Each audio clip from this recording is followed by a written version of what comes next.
Maswerteng hapon po mga ka-STL. Narito na po ang resulta ng STL Batangas para sa araw na to, second draw.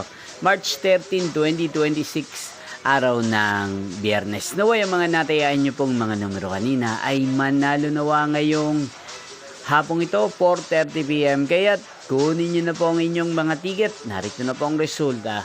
Ang mga numerong nanalo sa STL Batangas ngayong hapong ito, March 13, 2026, 4:30 PM. Second draw result, 32 at 10 in exact order. Again, 32 at 10. At ngayong hapong ito sa STL Batangas, atin pong i-shoutout si Kuya Vince ng Batangas. Shoutout po sa inyo, Kuya Vince. Sana po ay nasa mabuti kayong kalagayan. At sa lahat po ng mga taga Batangas na lagi pong nanonood sa channel na to, shoutout po sa inyo. Magkita-kita pong muli tayo mamayang 8:30 PM para sa third draw result ng STL Batangas.